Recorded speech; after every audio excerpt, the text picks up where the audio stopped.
दोस्तों, आज हम आपके साथ 10 मिस्टेक्स शेयर करने वाले हैं जिनको आप अगर अवॉइड कर सकते हैं तो आप 1-2 महीनों के अंदर प्रॉफिटेबल ट्रेडर बन जाएंगे।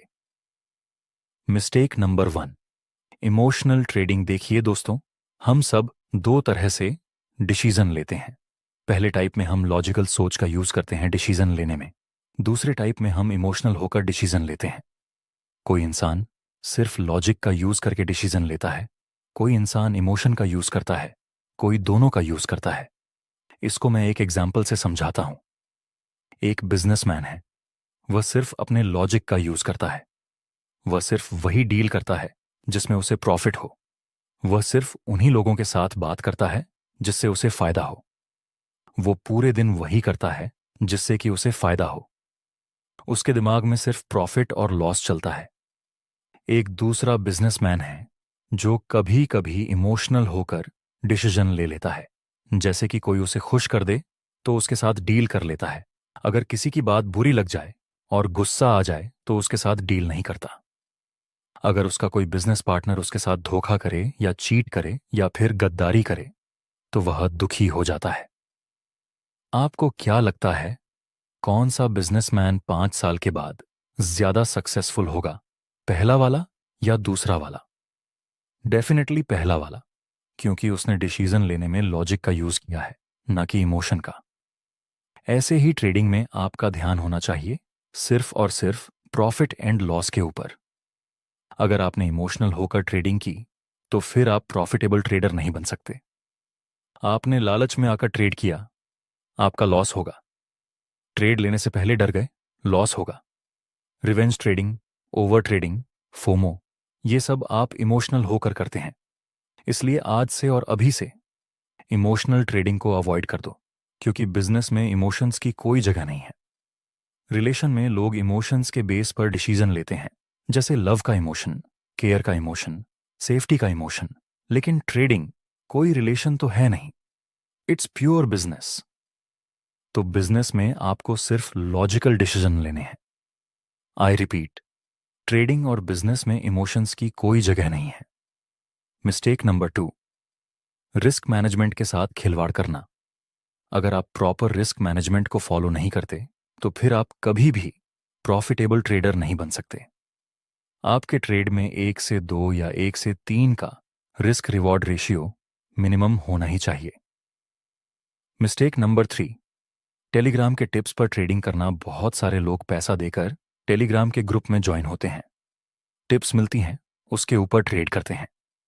अगर आप यह गलती करते हैं तो फिर आपको इसे आज ही बंद कर देना चाहिए, क्योंकि टिप्स पर ट्रेड करने में आप दूसरों पर डिपेंड रहते हैं और दूसरों पर डिपेंड रहकर कोई भी कामयाब नहीं बन सकता। आपको अपनी खुद की लड़ाई खुद ही लड़नी है। Mistake number 4, live trading copy करना। आजकल यह ट्रेंड काफी चल रहा है।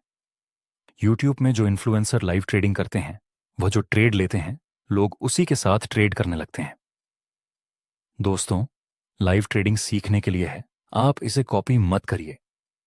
लाइव ट्रेडिंग बहुत अच्छी चीज है। आप लाइव ट्रेडिंग से सामने वाले का माइंडसेट सीख सकते हैं, उसका ट्रेड लेने का तरीका, उसका रिस्क रिवॉर्ड रेशियो और रिस्क मैनेजमेंट, ये सब कुछ आप लाइव ट्रेडिंग से सीख सकते हैं।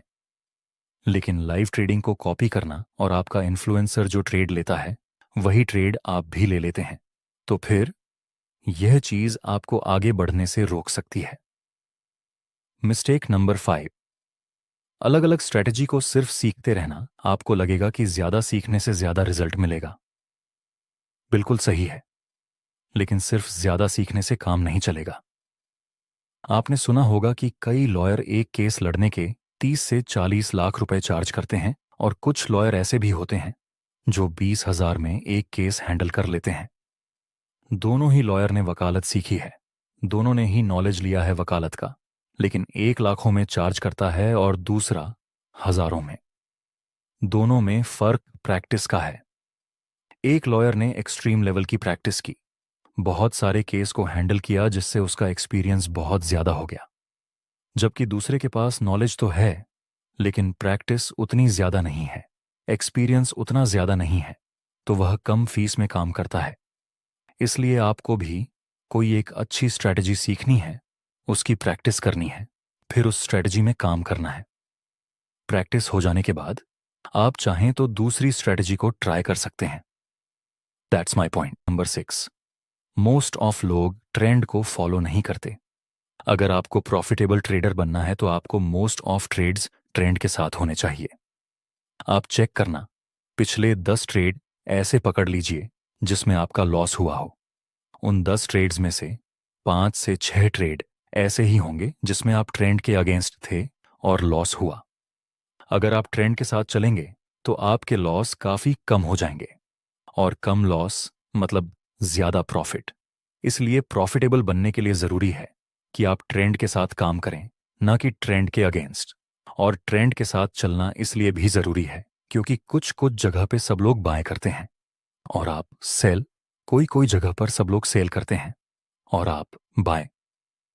तो जाहिर सी बात है कि आपका लॉस होगा क्योंकि आप ज़्यादा अमाउंट के खिलाफ हैं। मिस्टेक नंबर 7 दोस्तों, ये मिस्टेक काफ़ी सारे लोग करते हैं और वह है सिर्फ एक टाइम फ्रेम में एनालिसिस करना। दोस्तों, आप चाहे तो स्केलिंग करें, इंट्राडे करें, स्विंग ट्रेडिंग करें, कोई भी ट्रेडिंग हो आपको मल्टीपल टाइम फ्रेम एनालिसिस करना ही पड़ेगा, क्योंकि कभी कभार बिग टाइम फ्रेम में अपर ट्रेंड होता है, उसी समय स्मॉल टाइम फ्रेम में डाउन ट्रेंड देखने को मिल सकता है। डाउन ट्रेंड देखकर आप सेल में एंट्री करेंगे और आपका एसएल हिट हो जाएगा। आपको लगेगा कि मैं तो ट्रेंड के साथ था, फिर भी लॉस हुआ। लेकिन बिग टाइम फ्रेम में कुछ और ही गेम चल रहा होता है जिसको आपने नोटिस नहीं किया। या फिर ऐसा भी हो सकता है कि आपने किसी भी हायर टाइम फ्रेम के इंपॉर्टेंट लेवल को इग्नोर कर दिया और आपका लॉस हो गया। मल्टीपल टाइम फ्रेम एनालिसिस करने का सबसे बेस्ट फायदा यह है कि आपको इसमें अच्छा खासा रिस्क रिवॉर्ड रेशियो मिल जाएगा और मेजर ट्रेंड के बारे में आइडिया हो जाएगा, जो कि ट्रेडिंग में प्रॉफिटेबल बनने के लिए बहुत ही ज्यादा जरूरी है। इसलिए अब से आप ट्रेड ले तो एक बार मल्टीपल टाइम फ्रेम को चेक जरूर करना। मिस्टेक नंबर 8, और वह है ओवर डिपेंडिंग ऑन ट्रेंड। दोस्तों, जितना जरूरी है कि आप ट्रेंड के साथ ट्रेड करें, उतना ही जरूरी यह है कि आप किसी ट्रेंड के ऊपर ओवर डिपेंडिंग ना बने। कभी कभार बाय डिफॉल्ट हम एक गलती करते हैं जिसको हम एग्जाम्पल से सीखेंगे। देखिए, यहां पर मार्केट डाउन ट्रेंड में था तो हम सेल में एंट्री करेंगे। नेक्स्ट मार्केट फिर से इस रेजिस्टेंस के पास एक बेयरिश कैंडल बनाता है और सेल का दूसरा ट्रेड मिला। नेक्स्ट इसमें भी हमारा टारगेट कंप्लीट हो गया। नेक्स्ट मार्केट फिर से एक बेयरिश कैंडल का सिग्नल देता है। आपको यहां सेल नहीं करना है क्योंकि अब ये ट्रेंड डाउन में से अप ट्रेंड में रिवर्स हो चुका है। इसलिए आपको चेक करते रहना है कि क्या मार्केट का ट्रेंड रिवर्स हो चुका है या फिर कंटिन्यू है क्या। जिस जगह पर मैं ट्रेड में एंट्री करने वाला हूं वह ट्रेंड स्ट्रांग ट्रेंड है या वीक ट्रेंड स्ट्रांग ट्रेंड। और वीक ट्रेंड को आइडेंटिफाई करने के लिए मैं एक टिप्स देता हूं। देखिए, जब मार्केट में इंपल्सिव मूव स्मॉल होने लगे और करेक्टिव मूव बड़े होने लगे, इसका मतलब हो सकता है कि आगे यह ट्रेंड रिवर्स हो जाए और लास्ट में जब रीसेंट स्विंग ब्रेक हो जाए तब आप रिवर्सल ट्रेड में एंट्री कर सकते हैं। Mistake number 9, complete planning for a trade. दोस्तों, ट्रेड लेते समय आपके पास एक प्लान होना चाहिए। अगर प्रॉफिट हुआ तो कहां पर प्रॉफिट बुक करना है, अगर लॉस हुआ तो कहां पर लॉस बुक करना है। ये सब चीजें आपको प्लान करके रखनी है, वह भी ट्रेड लेने से पहले। Mistake number 10, don't trade in a hope. दोस्तों, उम्मीद बहुत ही अच्छी चीज होती है, लेकिन ट्रेडिंग में और बिजनेस में आपको उम्मीद के भरोसे काम नहीं करना है। मेरे कहने का मतलब है कि कुछ लोगों का एसएल हिट हो जाता है, वे लोग फिर भी होल्ड करते हैं इस उम्मीद में कि मार्केट हमारी डायरेक्शन में आएगा। ट्रेडिंग उम्मीद के भरोसे नहीं चलती। इसलिए अगर ट्रेडिंग में आपका लॉस होता है तो लॉस लेकर बाहर निकल जाइए। कोई जरूरत नहीं है उम्मीद रखने की कि मार्केट हमारी डायरेक्शन में आएगा। Just cut a loss and find new trade mistake. Number 11, don't panic. आपको ट्रेडिंग में ज्यादातर पैनिक स्थिति का सामना करना पड़ेगा, लेकिन पैनिक स्थिति तभी आएगी जब आप ज्यादा रिस्क लेंगे। तभी आपको टेंशन होगा, फ्रस्ट्रेशन होगा, सब कुछ होगा। लेकिन अगर आप स्मॉल रिस्क लेते हैं तो फिर टेंशन और फ्रस्ट्रेशन भी गायब हो जाती है।